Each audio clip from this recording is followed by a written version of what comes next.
So, Five Nights at Freddy's. I don't know why I was so hyped for this film. Like, I never got into, like, the games.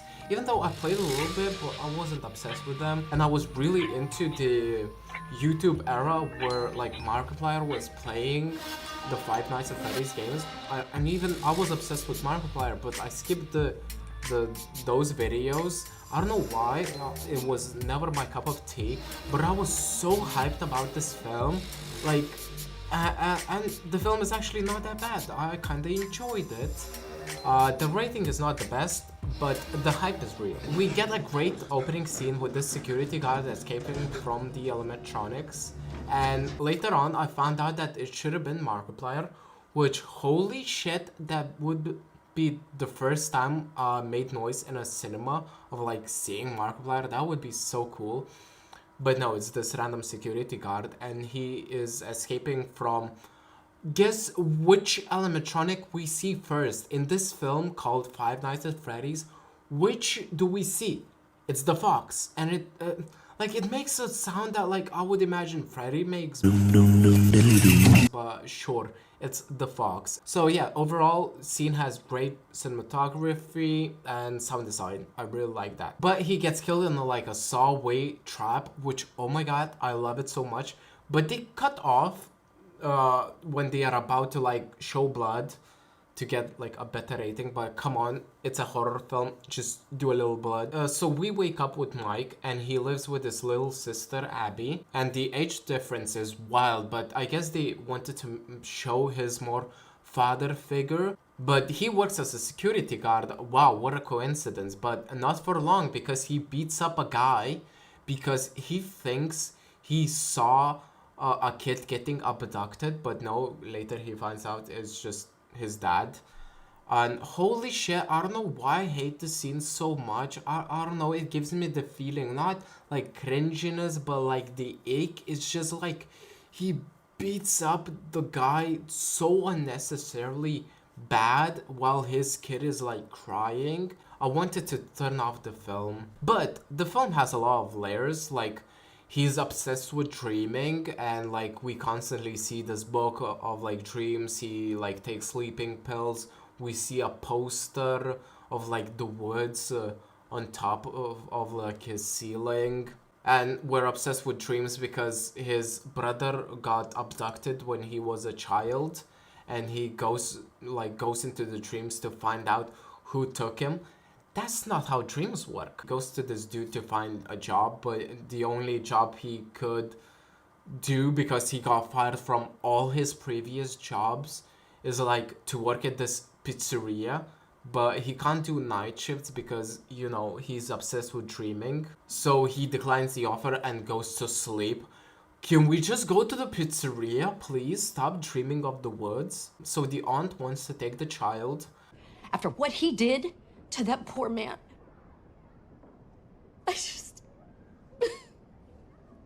And holy shit, she's the worst fucking character ever. I don't know if it's her bad acting or really great acting, but holy shit, I hate her so much. Didn't care about Abby. All she wants is the monthly check from the state. I don't think the check is worth taking care of a child. So finally, Mike decides to work, and this place is awesome. It truly stays true to the games, and it looks incredible. I can't wait to see like the doors closing to keep the animatronics out and like saving power. And it's, oh, we're back to sleeping. Okay, never mind. And the shift is over. Wow, that's great. So the next shift, we're back again, sleeping. And this cop shows up. Her name is Vanessa. She doesn't have any cop duties to do, so she just comes here to like basically flirt with Mike. So she's here basically to tell the lore about this place. So she talks about how this place closed, like blah blah blah. A couple kids died. The killer was never caught, and she finally shows animatronics 40 minutes into the film, and she basically turns them on, breaks them, and just moves on. Some people say that, but you know, it's just a theory. And look who showed up! Holy shit, it's so nice that like this film gives recognition to YouTubers, because without YouTube, this game wouldn't be as big as it was. It's basically a meeting between aunt and the babysitter. The babysitter was working with the aunt to find like criminal stuff on Mike, which is what the fuck? How desperate are you to get the child? Why don't we just kill him? Oh, that desperate, holy shit. But they decide to just thrash up the pizzeria, which is cool. Like, Mike could be like protecting the place and keeping them out while like Freddy is like showing and killing people, and Mike would be confused. No, that they decide to go in while Mike is not even on shift.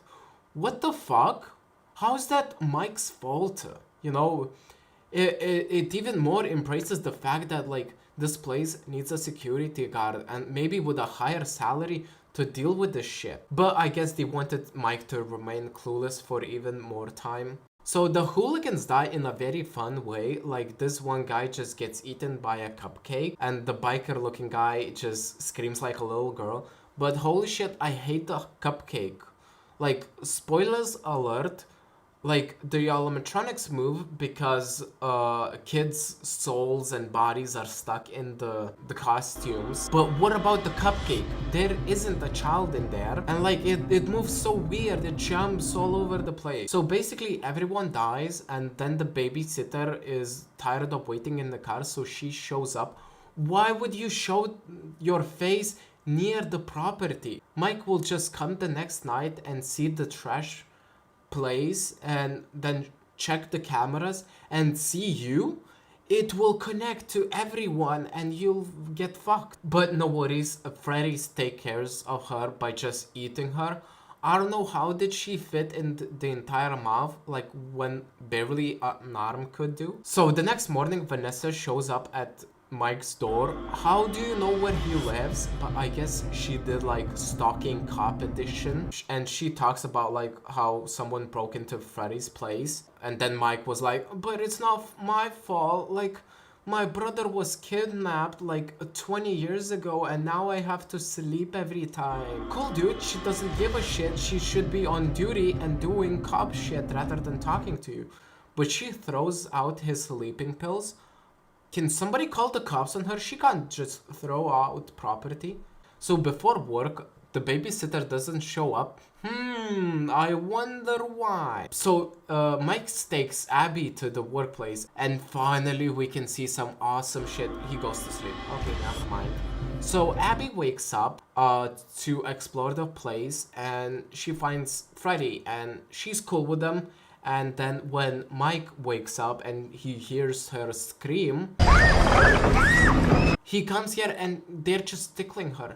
That is not a scream of tickling. So normally Mike is very freaked out, but not for long, because the next day he comes to work with Abby again. And Vanessa is here. Obviously she knew about the animatronics. They build a cute little fort. Where is the killing? I'm sorry. And afterwards, Vanessa just does 180 and is like, if you take Abby again to this place, I'm fucking shooting you. It's like, what the fuck? Well, like, couple hours ago, she was like ignoring all the danger stuff and embracing Abby to play with the animatronics. These things are big and they could be dangerous, so I think we need to lay some ground rules, all right?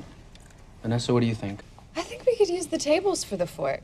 Well, she knew the animatronics are killers. So Mike in the morning gives away Abby to the weird aunt. What? The things are fine. Just quit the job, find a new one. And like maybe just get a new babysitter. It's fine. Don't take her to work. And he goes back to work to sleep a little bit more. This place magically gives him the ability to see the dreams well. And in the dreams, he talks with this kid and the kid is like, if you give us Abby, you can stay in this dream and like live your fiction life. Are you stupid? Why would Mike choose like a dream about his brother than her alive and loved sister? Okay. Hold up, what? He actually chose? What? But he changes his mind. And he wakes up in the trap, but he manages to escape it. Wow, imagine if he woke up like 15 seconds later. He would be just dead. So Freddy is in the house. How? Why? How did he get there? You know? how did he find his address? But he kidnapped Abby and kills Aunt, and we don't see her, it's just her legs. And Mike is with Vanessa somewhere far away from the pizzeria, and Mike senses that Abby is like taken by the Freddy, so he goes to the pizzeria, but Vanessa can't join because she's scared her dad will show up. The dad is the bunny, the spring trap. That's cool. So Mike goes wild, tasing everyone and saves Abby. And then Springtrap shows up, and it's actually someone in the suit. Someone we saw before. Who could it be? Vanessa. Oh my god, like she didn't want to show up to that place. We never saw Springtrap and Vanessa together. Oh no, never mind, we see them now. Okay, so it can't be Vanessa. Maybe the aunt. No, she's dead. Maybe the lawyer. Yeah, like he was, but no, he's too goofy looking. But what about the fucking guy that gave him the job, huh? The only other famous actor we see. Wow, what a surprise. And also, he killed Mike's brother. Why? How does it have to connect? That happened like 20 years ago. Why do you connect those parts? And also, Vanessa was sent here to keep Mike in the dark. She did the obvious and kill Mike if he got close. There was never a single second where she would like decide to kill Mike. But the day is saved when Abby just paints a picture of the bunny killing the kids, and the animatronics see that like actually Springtrap is bad. Good vision, I guess, and they just like kill the evil guy in like the weakest way possible. The cupcake just takes a bout of it and the suit just kills him. So everything is saved, the day is saved. What about the rotten corpse inside Mike's house? I guess that's fine. So the film is over. It wasn't that bad a film. I was entertained, but I would have loved to see more of the animatronics, because in this they were not really the bad guys. Yeah, they killed like 6 people, but like who cares about that? I wanted to see Mike like get in action more rather than just like Springtrap showing up and dying. So that's about it. Bye bye.